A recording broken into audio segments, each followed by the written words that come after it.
I have a heart of gratitude, first and foremost. I would like to express my sincerest thanks to the Herald, Westender Magazine, Amnesty International and the people of Scotland. It is an honour for my family to receive the best exhibition in Scotland for 2024. Without my team of Keith Loffer, Art on Art and Karen Old, along with my partner Barbara Gowden and my family, this moment would not have been possible. This award is for my father, Alexander Stuart Dakers. We miss him very much. He was a terrific artist, as has been proven in London and now in Glasgow. My father gave me the greatest gift anyone could give another person. He believed in me.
Alexander Dakers, it is lovely to meet you again. We met the first time at the Father and Sons exhibition at Glasgow Art Rooms.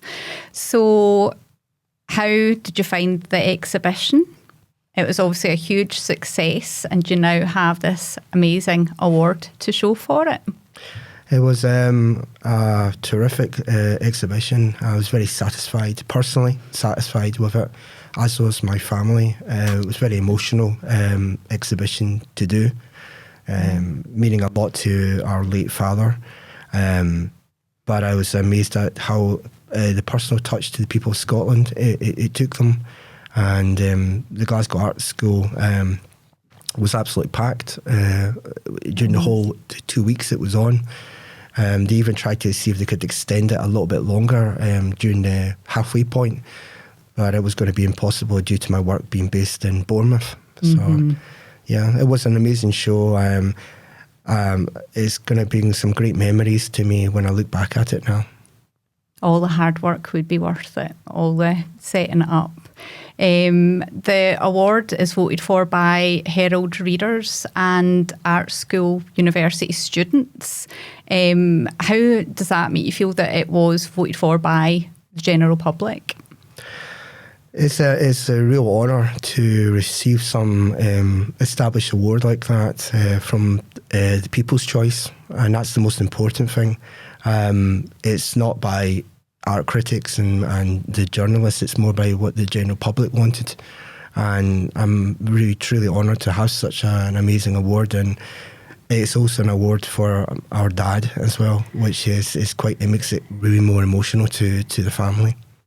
It was definitely a very emotional evening. You did introduce me to your mum that evening, and it was very plain to see the emotion on her face. It must have been especially poignant for your mum, seeing the artworks of your late father and yourself side by side. Can you tell me a little bit about how she felt about the exhibition? Yeah, my mum has always been there within our family, as being at the heart of our family. And she with so many years of being with my father, it was quite powerful to see her his work on display with mine and clashing together. I think she's always been a big supporter of my work in art in any exhibition I've done. She's even got free paintings that she bought off me, obviously at discount. But she has been a massive supporter of my work and development of my art since a young child. And then to see it with my father's work together, I think it overtook her, like when she saw the two together. Yeah, it was very clear to see on the evening. It was a huge success. It was a big turnout to the VIP event that I came along to.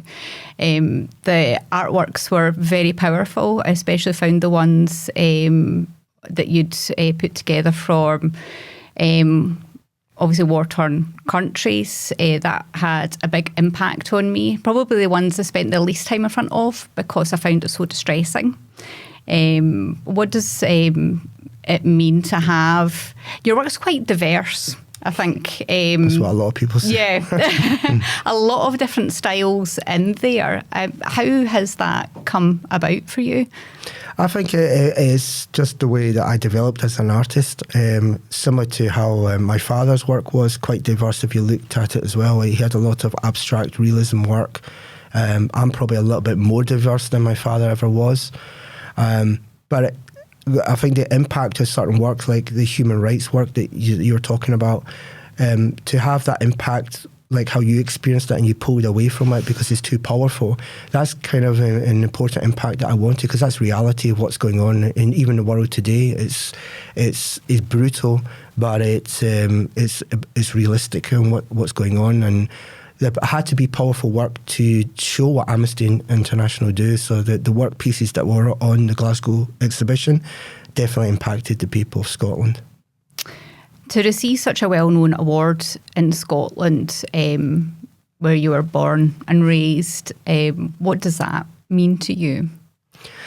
It means the world, because this is my roots, and I studied in Glasgow art school, and to get an award after many years of studying and doing exhibitions around the world, in Tokyo and New York, it's a real honour to have something like this, and my family are ecstatic about it, and it means a lot to us. It really does. And what is next? Will you be back in Scotland exhibiting again? I think in the future plans there will be an exhibition coming to Scotland. I don't know the exact dates yet, because my team needs to now do a debriefing about the show in Father and Sons in Glasgow, the next projects, and we have a lot of exciting projects to look at now, and it's just about deciding which angle we're going to go. And the projects, is that going to be exhibitions in other places, internationally even? Yeah, I have been a few on contract at the moment, like in Dubai. I need to look at one in Dubai. There's another one in San Diego. So there's a few international ones that I have to look at. Obviously, there's a very good gallery in London that do want my work as well. So I have a lot of exciting projects to look at, but I'm not going to announce anything yet to the public until I have a firm idea of where we're going to exhibit. Mm-hmm. We touched on earlier before the podcast started that you actually do have another job. People presume that you work full time as an artist. How does that actually work in reality? It must be very difficult to combine the two. It's very difficult and it's very tiring and exhausting, but you've got to push yourself quite hard. With art, it's difficult because you have to be in the right state of mind to paint. Example, if I've had a stressful day at my other job, I can't paint or draw. It's impossible. I have to be in the right mindset. But the cost of living, as everyone knows, is very high. So I do need to have another job because I donate so much through my art sales to charities. And it's something that I'm very proud of, that identifies the kind of work that I do. But it is a very difficult schedule that I got, although I am trying to look at alternative ways of trying to make this more feasible for myself.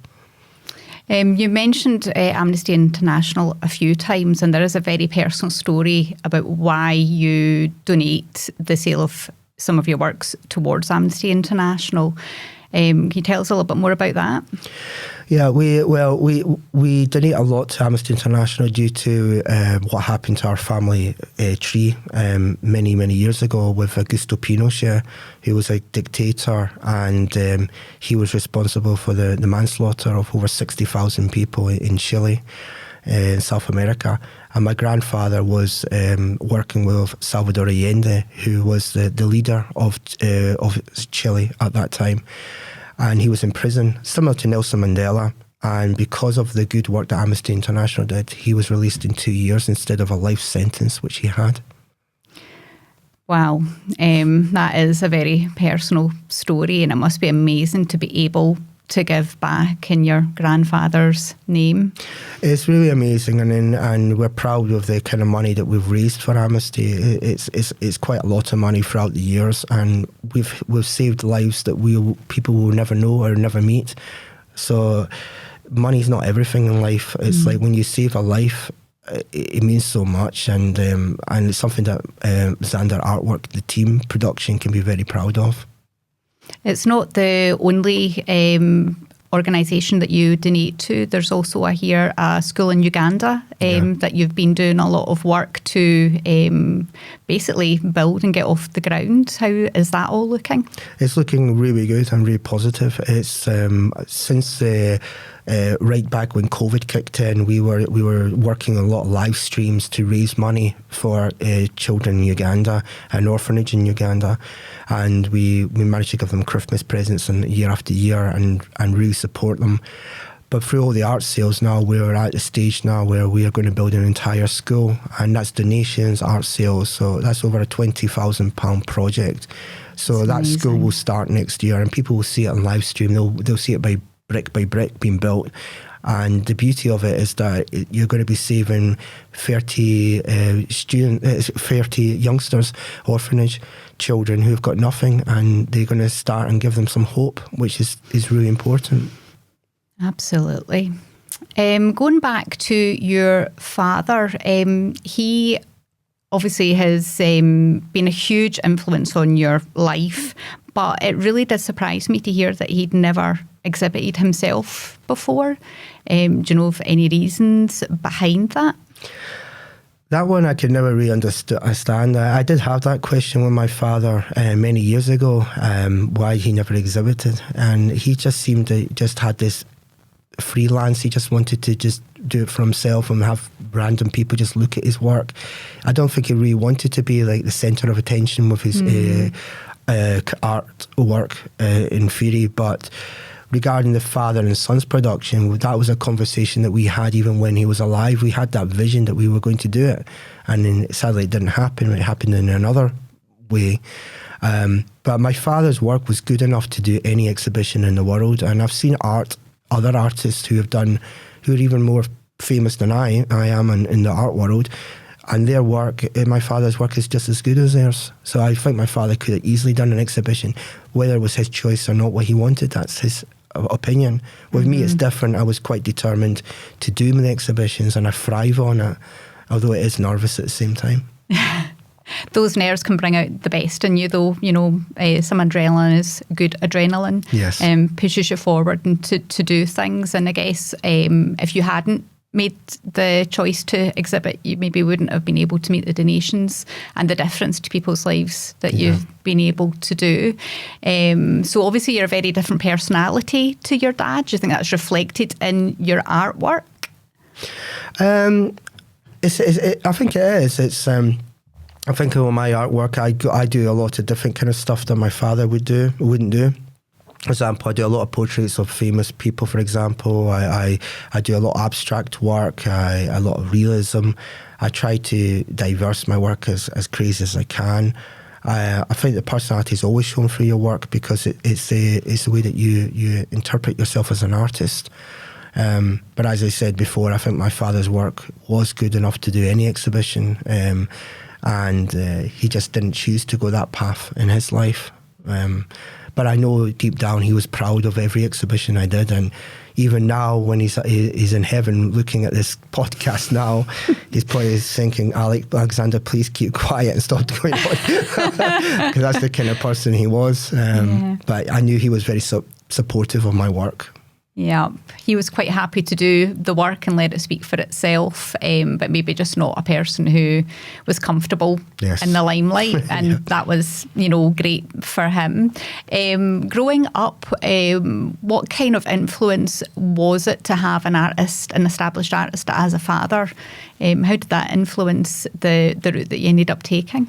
I was always interested in my dad's work. I remember some sketches that he did. I remember one of his paintings that he did in a potato sack, and it actually was it sounds crazy, but he did this painting of the ocean, and it was in Sandy Beach. It was near an area where we lived in Ellen, and he said that was the painting that he did for me because I was just about to be born, and it was for me, and that's one painting that sticks really like a thumb for me.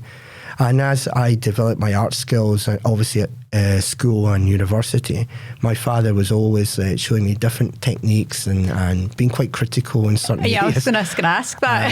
And I used to get really annoyed with him because I always thought, no, I had a different opinion about certain things. But at the same time, it was constructive, and it developed me into the artist that I am today.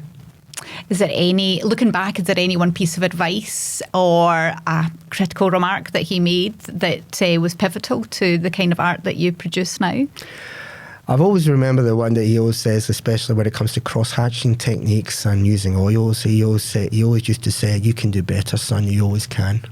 and that sticks like a thumb. And then it's like that pushes me really hard, especially with certain paintings that I work with. I guess it's a little kind of push to not ever think that you've reached the end of something. There's always more to explore and achieve. Yes. So really maybe a push against going, that's good enough, I've reached the pinnacle, and potentially getting complacent. Not that I'm suggesting that's on the horizon, but it's interesting, the kind of upbringing that you had, how that must have influenced the kind of artist that you've become now, to have a father who was an artist and who could look at your work with a critical eye. Did he encourage you to go to art school, or was that just something that... No, did he give you the freedom to make those kind of choices? Yeah, he gave me the freedom. It was my choice, but he knew that I was passionate about art.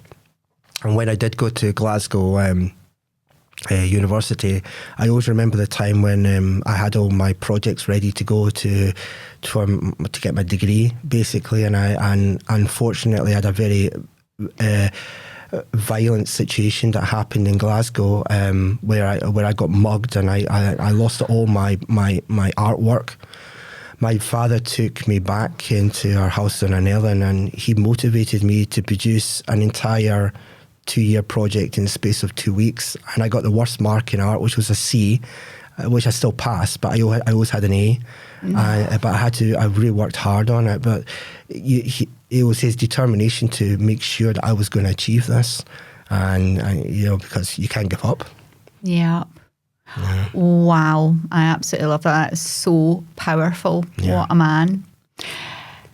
So all these memories and these thoughts and the input that your father's had throughout your formative years, that just must have made the Father and Sons exhibition just that bit more poignant, and the fact that it's not happened the way that the two of you had planned those years back. What can you personally take away from what you've achieved with the father and sons exhibition? I think I achieved an amazing thing for the family, our personal family. I mean, my brothers are very proud of it. My mum's very proud of it. It was a very hard show to do. It was full of emotion. The first one in London was very hard as well, but it was broadcasted on Sky Arts TV, so it did something. It had an impact in London. But to bring it to Scotland was more personal because my father was Scottish as well, and it was a massive event to do, and it's something we're very proud of. At the same time, I'm quite happy it's completed because I can move on and try something different now and try to make my brand now, which is the next step.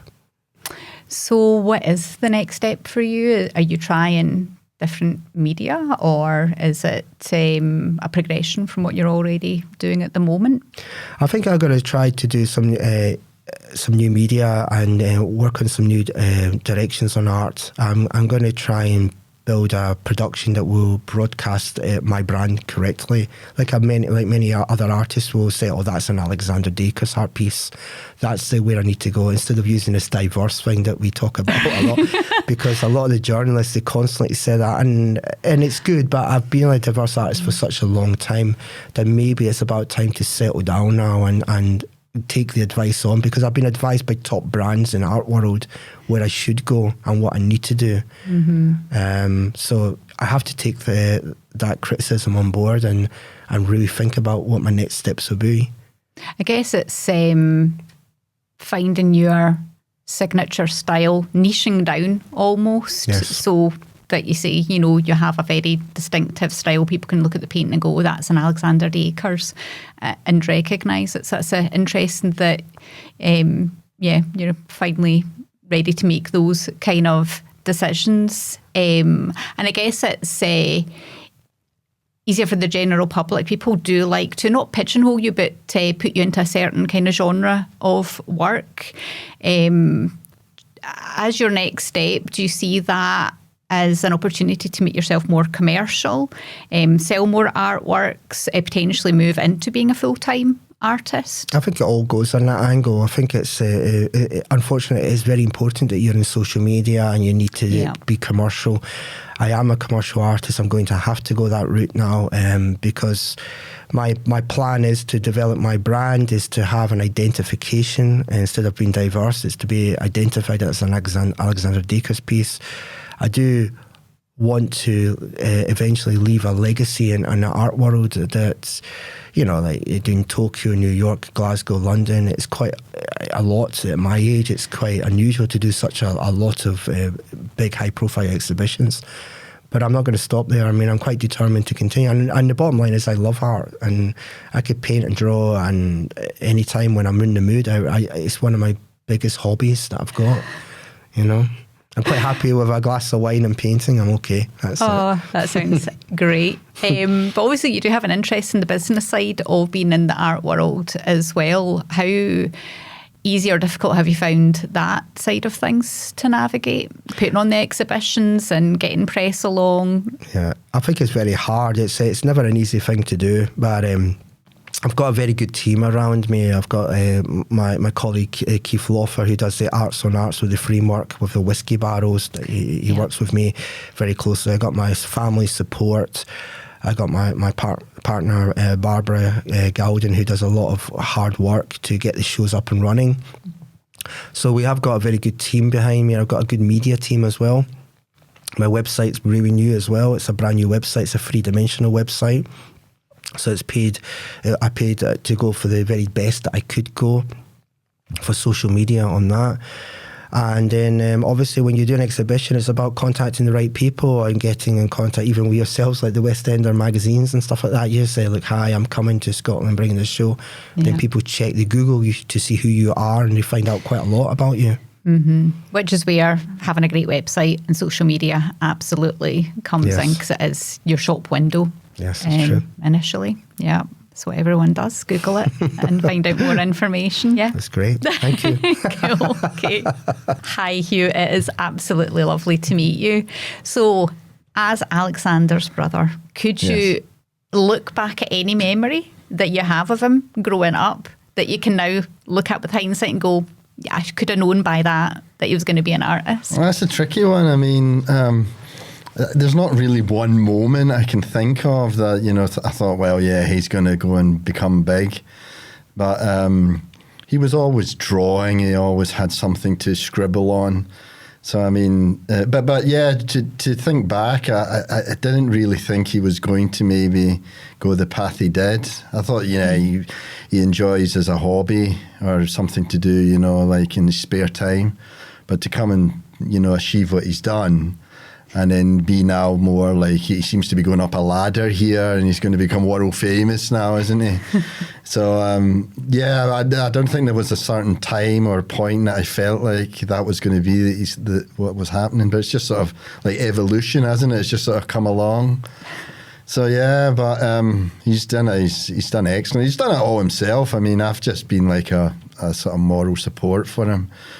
Saying like he wanted me to come down at short notice, so I just made time. So I've only been there to just pat him on the back, but that's all, or buy him a pint of beer or something like that. Which is so important. Yes. So that's sort of been my key role in it, just to be a supportive brother. Yeah. So coming along to the Fathers and Son exhibition back in the summer, for the whole family. And I do remember seeing your mum on the night visibly moved. How was that for you, seeing your brother and your father's artwork side by side? Yeah, it was a strange one because, like as you were talking with Alexander, that Dad he was like the sort of least person that would want like a camera on him or someone with a microphone. Right. He wasn't a person like that at all. He just wanted to stay out of anything. He'd be very low key. So Alexander's like pretty much the opposite. And to have their two paintings, I know that when Dad was still around, that it was an idea that he was a bit excited about. But he wouldn't have wanted to come and do like something like this or talk about it much. He would have just wanted to go there and, meet some people and whatever, but he wouldn't like to go into a lot of detail. But I think it's like, it was lovely to see because Alexander's replica copies or his copies of Dad's paintings were so good. And I used to talk with Dad about Dad's paintings, which he had like his flat in Valencia in Spain, which we don't have now, but it was like an art gallery itself because he had stuck, if you walked in there in the living room, you'd have thought you were, in some art place. So wow. he had it like even the floors. I helped him do some. I'm not too bad with a pencil either, but I'm nothing in the level of Alexander or that. I don't have that passion to do something like that. But Dad's paintings were, he would like to just, have it there and chat like personally with someone about it instead of like, attention from a lot of people. So do you think that's potentially why he never put on an art exhibition during his lifetime? Probably that. Like I said, he wasn't like an attention seeker like Alexander. He was just like, your average man next door. He never wanted to it's like his business. He was a self-employed painter and decorator. That was his work. And he never even, he didn't have any advertising. It was just like word of mouth around the village and, the town that he got jobs. So that's the kind of person he was. So he didn't even advertise himself in his profession. Yeah. So yeah, he done extremely well. He always had work, and he was a interior and exterior painter for houses and where we stayed there were a lot of cottages because we grew up in a cottage. So, but that exactly like tells you like how he was. He would, quite a quiet man. Yeah, he would have never have thought about trying to show his work. But I think he was a little excited to know Alexander, was going to do this and sort of clash the paintings together. And like I said, Alexander's replicas of how he was interpreting Dad's paintings were so good when I saw them, because a lot of them in the exhibition that we just had I hadn't seen previously. So to see Alexander's paintings were quite I mean, I'm quite critical too. I mean, I would say to Alexander if I thought it wasn't good or something or maybe wrong about it. But I thought, to be honest, and that's the best way, you have to be honest about everything, is they were spot on. I thought his paintings were really, really good. And the way he tried to copy Dad's paintings to make his style to it, I thought were excellent. Yeah, and that's just coming from a supportive brother. That is fantastic. And do you think your father's painting and decorating clients ever did they know that he was an artist as well? No, I don't think they did. I don't think they really knew. So he really kept it quiet? He was very quiet. I mean, Dad's paintings, it wasn't as if people were coming around the house and he was showing off his paintings. It wasn't anything like that. He would just like to have a brandy. I usually have a brandy with Dad, and we'd talk about his paintings, and he liked that. He liked sort of personal feedback from like his sons or, a close family member, but it was never a case of, like his profession. He wasn't like sort of trying to see, to get like a team of people to contact him or want to know about his work. So it was just like word of mouth. Mm-hmm. And I was a quiet man that he was. We miss it. We miss him. It feels like it was yesterday. But, that's life. It's been like long. It's 3 years now, isn't it? But yeah, that's dear Dad. And like everything goes it's like a candle being blown out, because he was totally fine, and then he passed away in his sleep.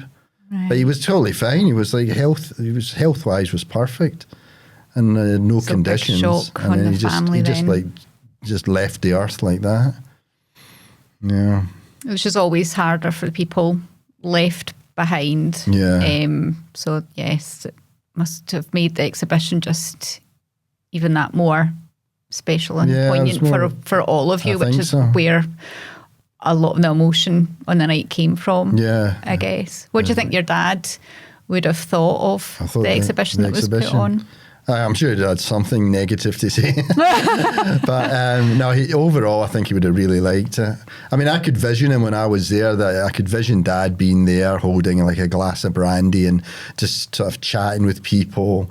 And I think he would have really enjoyed it. And I think Alexander, and that's to his team and Keith Lawfer and everyone, that they were really like good hard work to set it up like that. Yeah. I mean, I had nothing involved in that. I'm just, like I say, I just come at the end of everything and say, well done, Alexander. That's sort of my role in it.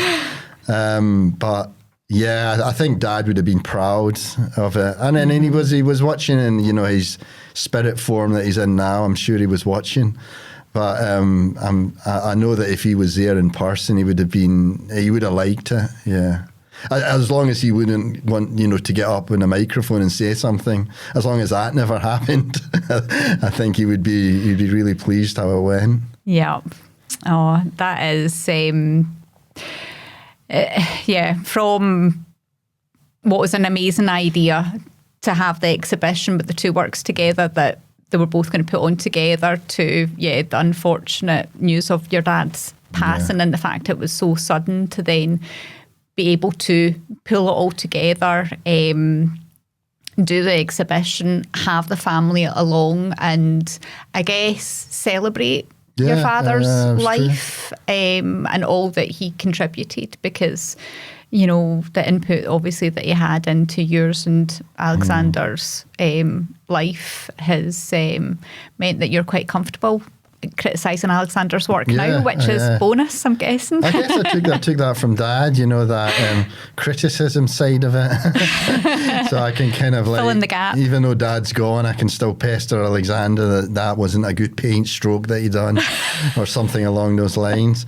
But I mean, Dad was it was a funny one, because he was his work is, he was such a good artist, but I don't think he really knew it himself. He didn't, like I said, he didn't want people to come and sort of, bring it to a next level or anything. Mm-hmm. He wouldn't have ever thought about a personal exhibition. Yeah. He was just like the man that wanted to paint and keep it to himself. And then, he would like, you know, like, as I say, one of the family members coming and chatting about what that painting meant. But he was very low key like that. So Alexander, like we keep saying, is like the opposite. You know, he's kind of which is great, you know, thriving to get higher, and hopefully he can make something full time of it. But you know, it's a difficult. Like the art world, something it's like a fantasy, isn't it? It's not an easy thing. It's not like a 9-to-5 job you can get or anything like that. So I wouldn't even know where to begin to advise him like how to do it. But he's got a good team, and that's what's important. So it's not just him alone trying to do it. And like I say, I'm in there to like fit in the gaps. So can you officially say on the recording that you are officially proud of your brother and all that Alexander's been able to achieve with the exhibition and the award? Yeah, I'm extremely proud of him. I mean, he deserves it because his art's fantastic, and I think, and the time scale he does because I get messages from him. I want you to have a look and tell me what this looks like. I've just done it in like the last week, and then I think, how can you finish that in a week? I mean, for me to get anywhere near that, it would take me months to try and masterpiece something. So I think I'm officially there as I'm an important piece of all this jigsaw. Yes, if I say so myself. But I'm just not in the professional sort of side of it, but a great sounding board. Yeah, sometimes that's exactly because everyone needs in life someone just to, you know, away from all the cameras, to just say, oh yeah, you know, well done, or they go for the next thing, you know. And that's what I think I've been doing well. So are you excited to see what Alexander does next? Yeah, I mean, he hasn't really even told me what he's going to do. But I know that he's had a lot of interest from abroad, and he was in America and Tokyo, and that's pretty wow, because even, I mean, I wouldn't even thought that he would have been able to pull something like that off, especially getting an award down there as well. I mean, I think 4th in a competition and that scale is like quite big time. But yeah, so now he's done like those important big steps. I think, you know, shows now, I think his exhibitions could take him anywhere. But it's always, I mean, Scotland, and we're Scottish, you know, we're from Dunoon, Argyll and Bute. So that's our blood and bones. So when it comes to exhibitions, it's always like more personal and enjoyable for us to have it. Well, I think Alexander would feel the same, to have it in Scotland. Yeah. You know, instead of travelling the world and showing his talent. I think that, you know, when it comes home to Scotland, it's always a big one. A different feeling, a different emotion. Exactly. Yeah. Because Dad was born in Govan.